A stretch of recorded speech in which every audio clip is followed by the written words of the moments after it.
Hi guys, I'm Gasha. Welcome to our coffee times to talk about horror. And today I'm here to talk to you about a new movie distributed by A24 and a very interesting release for this year. It's called Heretic. It's coffee time. I was lucky enough to go to a premiere of this movie, so I watched this one exactly on Halloween night. The review is coming out a little bit later on this channel, but I hope that you still enjoy it. It's going to be, as always, spoiler-free, so let's go to it. This film is an American horror thriller written and directed by Scott Beck and Brian Woods. They are also the guys behind 65, which I have to admit was not one of my favorites. But they also did Hunt in 2019, and I thought that one was a lot of fun, and it kind of poked fun on the tropes of those types of films. So I was excited to watch this one. The teaser trailer was very intriguing to me, and I also wanted to see Hugh Grant in a role that was very different for him. This is a very fresh and unique take on religious horror. It's not like about possessions and demons and all things supernatural. This movie is a little bit more focused on talking about religion. We will have a real talk about religion, about the origins, and about the believers. Two young missionaries become trapped in a deadly game of cat and mouse when they knock on the door of the diabolical Mr. Reed. Trapped in his home, they must turn to their faith if they want to make it out alive. Grant is making his horror debut if you don't include his appearance on The Lair of the White Worm from 1988. And he delivers a great performance, and the smile that once made him a heartthrob this time is going to make your blood run cold. The way that he looks, like his eyes, his eye contact, the way that he grins, all of it added so much personality to this character, and I believe that he was the perfect choice for someone like Mr. Reed, which is a character that it is very much on the gray area. Like, you would see it pitched as the villain, but is it really? It's very interesting. His character has so much depth, and what you can see in the teaser trailer is just like the surface. His character is a British man that now lives in the US in a very remote home, and his house has also a very interesting architecture. Mr. Reed has expressed his interest in a new church that has been grounded by Mormons, and the Mormons decided to send two of their missionary girls to talk to him and explain to him what they do, who they are, and see if they can convince him to join them. They didn't decide to send like two grown-up adults. They sent him to 20-something girls, and that juxtaposition right there was also what made this game of cat and mouse so entertaining. The two innocent women are Sister Paxton and Sister Barnes, and they are very different from each other as well, even though they are now working together to recruit more people to join their church. Mr. Reed seems at the beginning to be a very nice, hospitable old man. He invites the women in because it's raining outside, and he wants to keep talking to them about the church and why he is interested in potentially joining. So he offers them, to come in the warmth, and he offers them also to get some blueberry pie because his wife is making some pie. So the girls decide to go in because his wife is inside.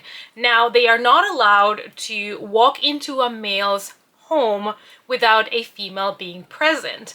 But because they can smell the blueberry pie and he says his wife is home, they decide to go in because it's supposed to be safe. Sister Paxton is the more shy, more innocent, and less experienced of the girls. And then we have Sister Barnes that seems to be a lot more like strong-willed, more informed about everything on religion and the church, more experienced. So basically, Sister Barnes is there to help Sister Paxton in recruiting new people for the church. So this is why they're going together. They paired up someone with experience and someone that is a little bit more new. And this is kind of what you get to see in the trailer. You get to see these girls knocking at his door.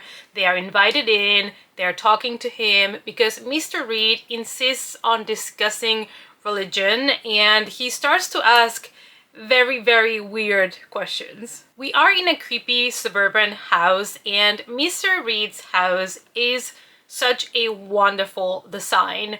I don't know who came up with this idea, but I think it's absolutely fantastic. You can see a little bit from the trailer, but wait until you see everything that transpires in that house. I think the creepiness, the set design, the sets inside of the house are done so meticulously. There are so many little details that you might miss the first time that you watch this movie. You almost want to discover every little nook and corner in this house, and also they did such a good job at filming the whole movie for the majority of it inside of this house and still make it entertaining. It does feel claustrophobic because, again, we are inside of his home, so a lot of the set designs are in the interior, are small rooms. So I think they did a great job again with the cinematography because it didn't feel like boring or repetitive, or, you know, it didn't feel like it was always the same angles and always the same thing. They kept it dynamic and entertaining. Now, the thing about religion is that you never really get to see the truth because obviously every religion has its own beliefs, and the beliefs on how, you know, this religion came to be, the origins, also what happens after we die, who is our prophet, who should we pray to. Every religion has rules, and so everything is very different depending on which religion you want to follow. However, none of them really have proof. Like, nobody has been able to really prove what happens after we die, for example. So this opens up a very interesting conversation. It basically means that when you follow a religion, you are just taking their word as true.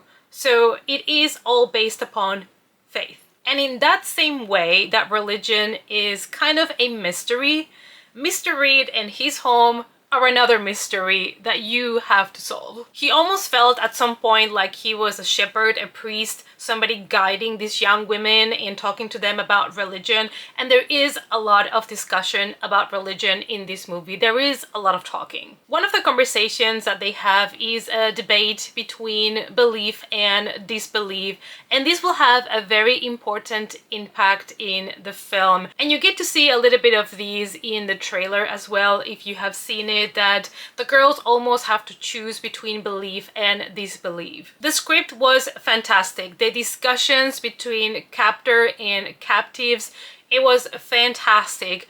I personally really enjoyed it, but I understand why maybe for some people this movie has a lot of talking. There are a lot of monologues, and a lot is discussed about religion, and the way that the conversation goes, it's kind of really deep and intellectual. It's not just like brushed, just like a bar conversation with the friends. Like, it is like professor and students kind of level. Normally, the subgenre of religious horror give us something superstitious or spiritual. There's something always connected to that, like having Linda Blair possessed by a demon, or having Mia Farrow being forced to carry the Antichrist. One of the things this movie does really well is that the moment that those girls walk into Mr. Reed's home, and even when they are talking to him at the front door, the tension starts and it never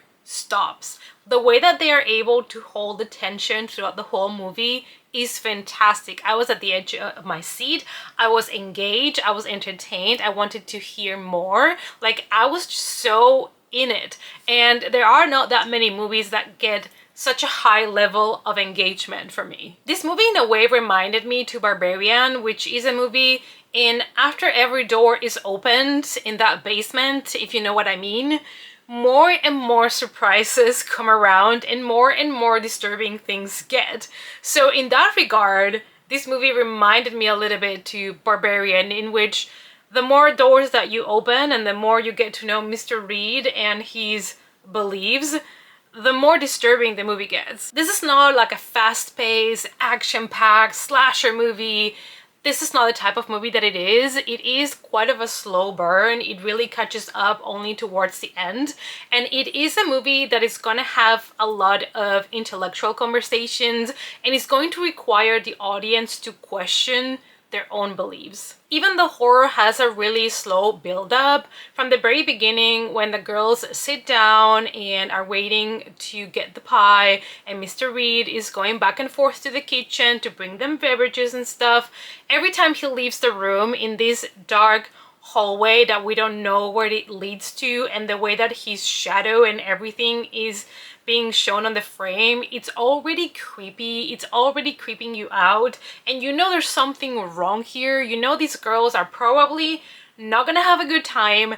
You don't know exactly what's gonna happen, but that is the dread that starts already there with the simplest things. The way that Mr. Reed smiles at them, the questions that he asked, it just puts you in such an uncomfortable position, and you are already dreading what's coming next. The movie worked really well because of the performances of the actors, the three main actors, which are the ones that are like 95% of the movie.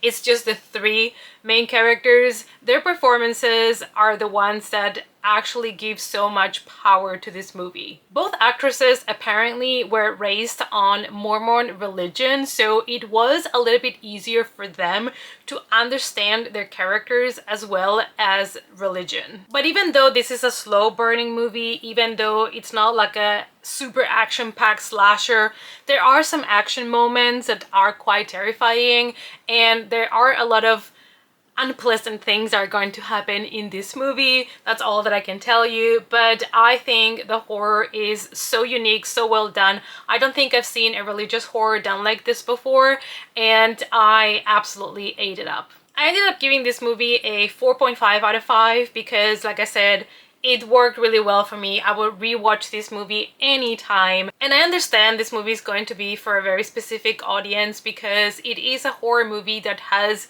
a lot of dialogue, and I know not everybody loves that and go into philosophical discussions. Most people in horror just want to get scared right away. They just want the thrills, the scares, the jump scares, you know, the supernatural elements, the slashing. So it might not be for everybody. But this movie is going to put your own beliefs to the test, and it's going to make you question a lot of things while you're watching it. So while you're watching this movie, you keep thinking about, you know, what they're explaining, what they're saying, and I found that so refreshing. I just felt like I was in class and I had this teacher making me think about all of these philosophical questions, and I had a lot of fun. I think it's one of the best movies that has come out so far in 2024, and it is a psychological horror, I would say, and I would recommend this absolutely to everybody to give it at least a chance, unless you say, if they're gonna talk a lot or if they're gonna talk a lot about religion, I don't think I will enjoy it. I understand, but it is a really good movie. The movie presents kind of like an argument about human life. Why do we believe the things that we believe in? Is it just because somebody told us to believe in that, or what is the reason? You know, it's kind of like drinking the Kool-Aid. If somebody tells you something, you just do it, or you just believe in it because they told you, so it must be true. Like, it's all of these things, and I thought it was a very interesting conversation, and it makes a lot of sense to talk about all of these things in a horror movie that is religious horror. So it was very, very interesting not to have the typical demon possession kind of stuff and have a religious horror more focused on actual religion, the origins, the beliefs, and why do we believe in all of that.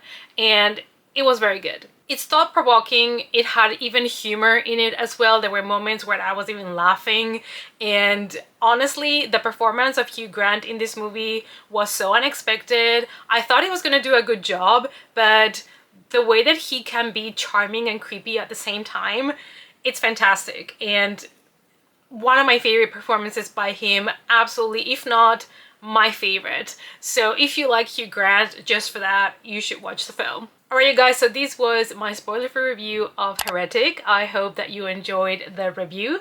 Let me know down below if you've seen the movie, if you've enjoyed it, or if you are still planning to go and watch it. If you want to support me and the channel, please consider joining my Patreon. The link is down below.